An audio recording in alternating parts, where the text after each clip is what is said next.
Hello everybody, back once again with another video. So this one's something a bit different. So I was thinking the other day of my favourite sort of subgenre. So obviously there's lots of different ones, and then I got to thinking of not so much a specific subgenre. You can have any subgenre within this, but more of a location. So I started thinking some of my favourite films, the ones that I find really interesting, are ones set in like apartment buildings. Might be a few I've missed. I've looked over the collection, but obviously there's a lot to look in. So yeah, let me know if you can think of any that I might have forgot. There's a few I could think of that were like non-horror, but within the horror subgenre. Yeah, so I like films that I call insular. So ones that are set in a single location. So there's some, I think it's like Bug by William Friedkin, with what's her name, Ashley Judd. Uh, Quite a sort of slow film. When I did watch it a while ago, I did find it a bit boring, but it's set in like a single room. And then what's that one? Was it Ryan Reynolds, Buried or something, when he's trapped in a coffin? So I think if a director can make a film interesting set in a single location, it's really good filmmaking. But then I started thinking, say an apartment block, it's a single location, but you've got different apartments, you've got like the ventilation shafts, you've got the elevator, the hallways, probably like a sort of basement area or like a car park at the bottom. So that sort of made me think, yeah, some films I've seen recently, as I'll show you in a sec, I've got the pile up here, so I'll be reaching them down. Yeah, some really good films. Discuss one director as we get to him. All the films I've got by him seem to be set in apartment buildings, so whether he sort of grew up in them and it's what's the word? Influenced his filmmaking, or whether he just sort of finds it creepy and it's a good place to film. Anyway, I'll get on with it. So first one, I'll move back a little bit. Oh, actually, let me move so you can see it. So Evil Dead Rise. So yeah, really enjoyed this one. I think it had sort of mixed reviews. I don't think it's as good as Evil Dead the remake, but yeah, some real good gore, really inventive, entertaining. But yeah, this is set in an apartment block, so once it all goes to hell, no pun intended, the evil is like in the apartment block looking for, I won't sort of say who gets possessed and that, 'cause it'll spoil the story a bit, but yeah, sort of looking through the keyhole, peephole, I guess you call it, of like the door. Then they're up and down the hallway, and then there's a bit when they go down into like the basement, I guess the car park, and it's in there. Yeah, no, a few people didn't like this too much. I personally can't see why. I really enjoy this. Like I say, not the best Evil Dead film, and it does sort of, what's the word? Go off on a tangent compared to the original Evil Dead and Evil Dead 2, which were sort of more, set in a cabin. Obviously, Evil Dead 3, a bit more sort of open location.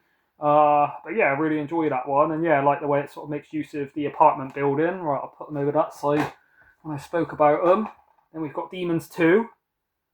There's a bit of glare on that. I haven't got a curtain in this new room yet. That might get up some roller blinds in it, obviously in my new movie room. So yeah, obviously I used to record sort of on the sofa when I wasn't showing my face. Then I started recording sat on my sofa.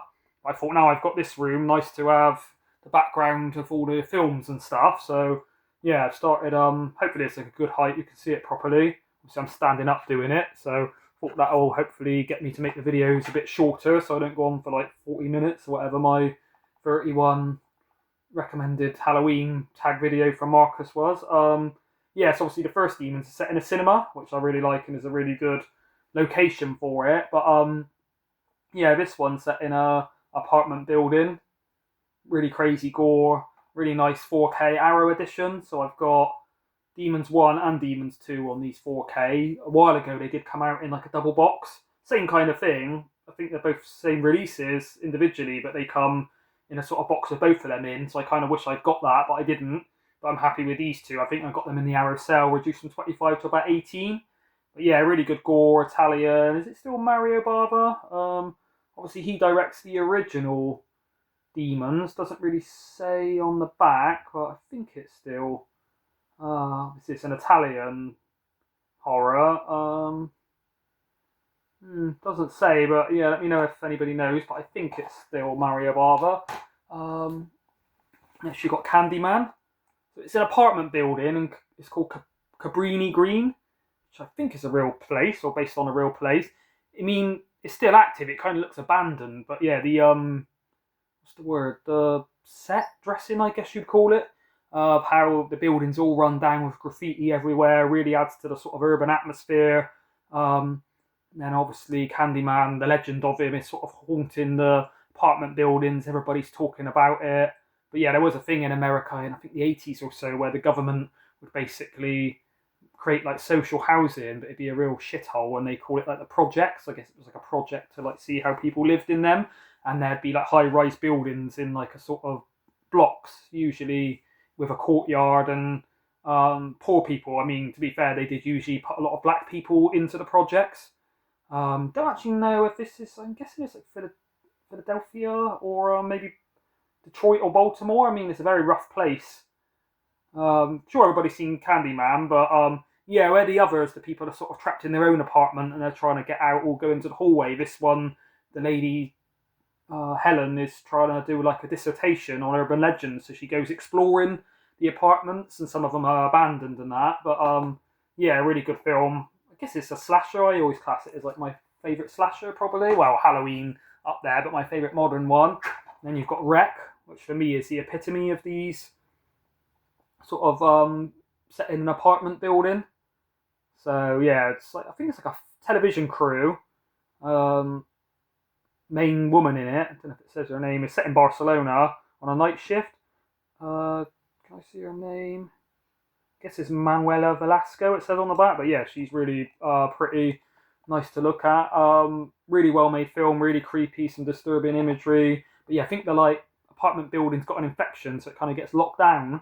And then firefighters, should I say, they could be women, but I don't think they are in this film, are all in the building. And yeah, I won't spoil it, but certain people that get possessed is a bit near the end with like an old lady is really creepy. But yeah, for me, obviously Spanish language, sure everybody knows Wreck.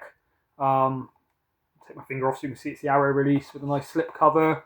I have actually flipped the thing around to the original sort of one I had on DVD artwork.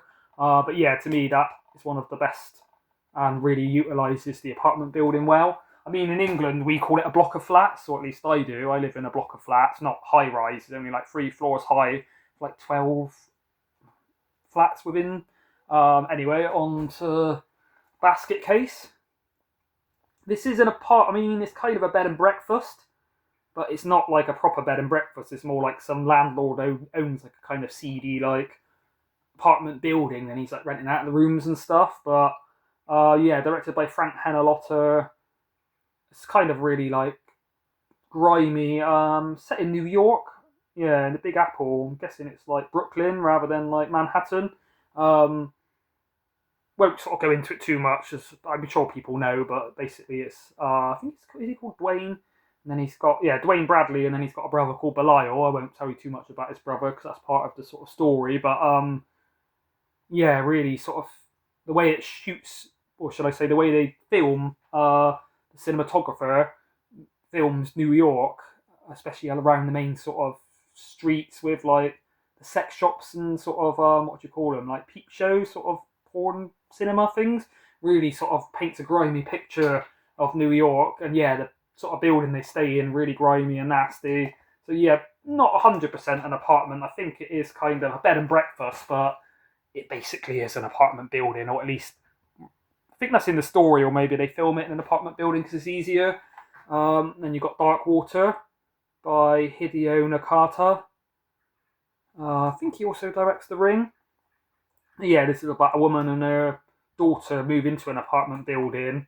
I think they can't really afford anywhere, so they wonder why this one's so cheap. And the landlord sort of shows them around, doesn't really tell them too much about the history of it. Then they get like a leak in the ceiling, water's dripping through, and then obviously it transforms. Not really a spoiler to say, it's kind of like a ghost story, but yeah, really utilises the apartment building well, really sort of creates claustrophobia within it. Yeah, if you haven't seen this, I think, is it Japanese language? Obviously, I know it's Asian, but yeah, pretty sure, yeah, language Japanese. A lot of these actually coincidentally are on Arrow.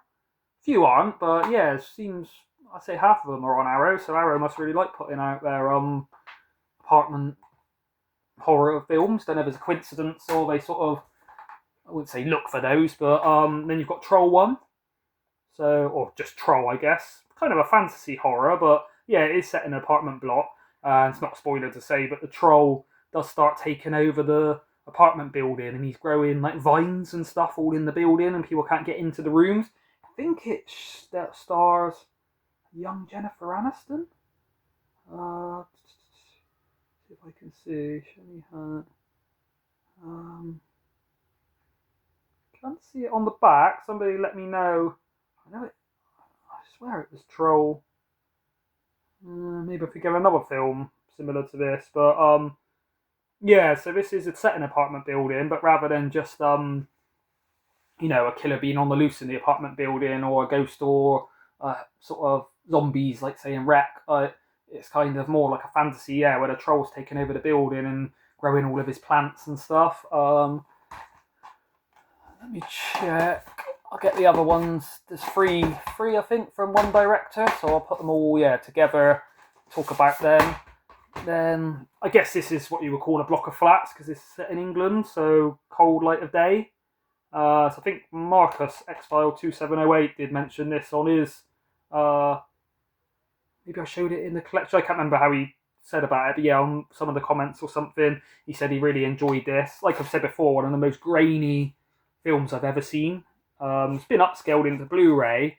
It kind of adds to it in a way, so it makes it really gritty and grimy. But yeah, obviously, I'm sure people know it's based on the real story of Dennis Nilsen, who was a serial killer in a block of flats in England that he was sort of killing men, and then obviously it's a spoiler because it's based on a story, real sort of crime story, but he's like burying them under the floorboards. I mean, obviously, I guess there is floorboards between the floors on the flat, or like a space, I guess you'd call it. And then he's like chopping up some of the organs and trying to flush them down a toilet. I think I've said about this before, and it gets caught in the sewer, and people are like smelling a horrible smell, and that's how he sort of gets caught. Thinking this, they give him a different name. Yeah, Des, they call him, but I guess that's like Dennis Nilsen. Oh no, no, I swear they give him a different. On the back, it's calling him Des, short for Dennis Nilsen. But yeah, I think they give him a different name, so it's sort of, even though it's not historically correct, I guess for the sake of the victims and stuff, they try and sort of change all the names and things in it. Yeah, set in England in like a creepy old block of flats in London, I think it is set. This is one of probably the most recent of all these I've seen. That sort of got me thinking about it. So I didn't know when I watched it was going to be set in a apartment building, but like I say, it just gives you scope to sort of film it in one location, but rather than say filming it in, I don't know, a garden shed or something where it kind of trapped to same what's the word, surroundings, and sort of in the apartment building there is, what's the word, other elements to it. So obviously it's in one building, but like I said earlier, you've got like different corridors and lifts, and you can sort of utilize them. But yeah, really enjoyed this one. I'd say best sort of spider film I've seen since Arachnophobia. Obviously that's not a spoiler to say as a spider film, it does show the spider's legs on the back. First one I heard it was called Sting. I thought it could be about a scorpion or some other kind of venomous creature, but yeah, it is a spider. So asteroid, would you call it, like a meteorite, comet, I don't know what it's called, but basically crashes through the window and with a little spider on it, and the girl is into spiders and stuff, and she sort of keeps it, and it starts growing, then it can like mimic her voice, and it knows when it's feeding time, and it grows at like a exponential rate, and then obviously, without, it's not a spoiler because it wouldn't be a horror film if it didn't happen, it gets loose. The girl in this, let me quickly see if I can see her name.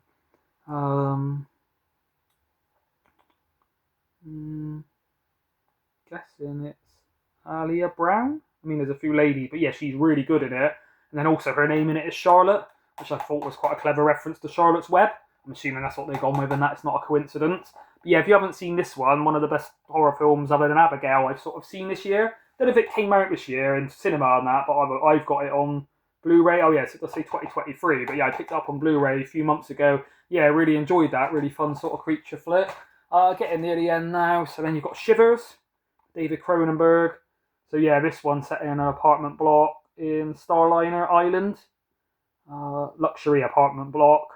Won't go into the plot too much because it's hard to sort of tell about what happens without sort of spoiling it. So obviously some of these, if you know it's a zombie film, it's going to have zombies. If you know it's about a killer spider, it's going to have spiders. If you know demons, it's going to have demons. Whereas this is kind of, you know, a bit more sort of to it. So I won't go into it too much, but quite a disturbing body horror kind of film as you'd expect. I think it's maybe a second film after Rabid. Yeah, I've got a few versions. I got this on DVD as well, in with the Cronenberg collection, but this is the Arrow version, obviously. Uh, yeah, really good one. I think there's like a swimming pool in this apartment block. I can remember like the swimming pool scene. I have to give that a rewatch. Haven't seen it in a while, and I might as well show these three together. I think this is the order they were released. So Roman Polanski. So you've got Repulsion. And then you've got Rosemary's Baby. And then you've got The Tenant. Oh, actually, yeah, no, sorry, The Tenant, I think. Yes, I think the release order was Repulsion, which is black and white. Then The Tenant, I'm thinking. Let me look at the date on the back of release. Does it even say on here? 1976. That one. I know that's the first one, Repulsion. And then Rosemary's Baby was... Oh, 1968. Oh, right, so The Tenant is actually... Yeah, so it does go... So I coincidentally, mistakenly put them in the right order. Then Rosemary's Baby, sorry, then The Tenant. But yeah, obviously all by Roman Polanski and all sort of set in apartment buildings. So yeah, I don't know what Roman Polanski's thing is with that. Obviously Polanski's got other films. He's got one with Johnny Depp in, I think. Something to do with like names, something to do with the devil. I can't remember. I don't think I've seen it. And he's got Pirates, I think, which I haven't heard great things about. I think Stuart George reviewed it. I think he gave it to Sammy G's World of Cinema, and I think Sammy said it was okay. But yeah, not heard great things. I think he's got a few others. Not sure if they're anything to do with apartment blocks, but yeah, whether this influenced him, he grew up in them. So yeah, Repulsion, kind of a bit more like a psychosexual kind of movie with the woman sort of in on her own. Then she sort of set in 60s London. Obviously, I think I've said this before. Roman Polanski, without sort of saying certain words on YouTube that get you flagged, is quite a despicable person. So yeah, I do try and separate the art from the artist, as people say.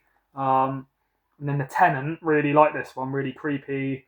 So set in an apartment block, and not a spoiler to say, but basically, guy moves in. I think it's actually, yeah, Polanski actually plays the main character in it. He's a pretty good actor in it as well. Moves into an apartment block where, does it say the woman's name? I don't think so, but the woman that lived there before him had sort of chucked herself out the window, and people think it was just a suicide. Then as time goes on, he starts like thinking he's her, and sort of then it comes to a point of, is he going to do the same? Some really creepy scenes. There's a bit with a child in the park that's like crying, and it, without being mean, the child's kind of a bit deformed, and then Polanski goes up and like slaps the child around the face, and yeah, that scene is just quite sort of shocking. Does have Isabelle Adjani, who you might know from The Possession, which is another really good film. I did used to have that one. I think I did enjoy it. It was okay. I watched it once. Should have kept it because it was in the Video Nasties of I know you can get it on Blu-ray. Had it on DVD, and then I think someone like offered me like 20 quid or so for it. So yeah, I think I like sold it. And then yeah, obviously Rosemary's Baby. Everybody knows this. So the actual apartment building and the people in it, like Ruth Gordon and that. So I think there's like the landlord and the people that live by her really kind of make the atmosphere and that of the film.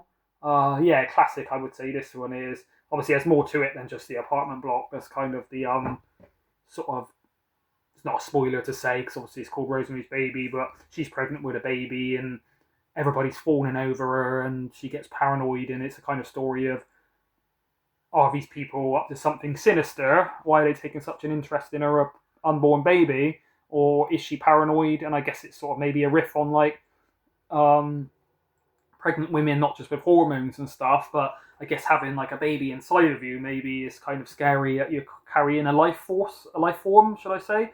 So yeah, I mean, there's kind of like a drama, sort of psychological edge to these Polanski films, but yeah, this is one of the best sort of designed apartment blocks, and all the neighbours and stuff are just brilliant, like ensemble kind of cast. But yeah, let me know if you could think of any others. But yeah, I'd say that's probably my favourite sort of niche kind of subgenre. Obviously not subgenres I say are slashers, exorcism film, possession films, whatever you call them, creature features, home invasions, say alien abduction film.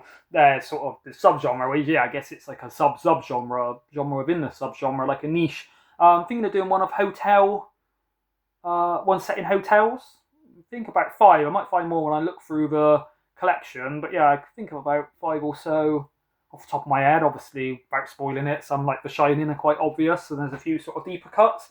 Kind of goes in hand, I guess, with the apartment kind of ones. Although a hotel, I think, is a better, more majestic, grandiose kind of setting than an apartment block. But yeah, comment down below if you can think of any I've missed. I'm sure I've got some in the collection. Usually, I record this, and then day later when I'm looking through the collection or rearranging them, I'll think, oh shit, I've missed so and so, and now it's too late. But yeah, I'm going to start putting these into alphabetical order, alphabetizing them. I think I said the other day, I think is the correct word. So when I'm doing that, I probably will find a few, maybe think, oh, I should have included those. But yeah, anyway, rambled on long enough. So thank you everybody for watching. Bye.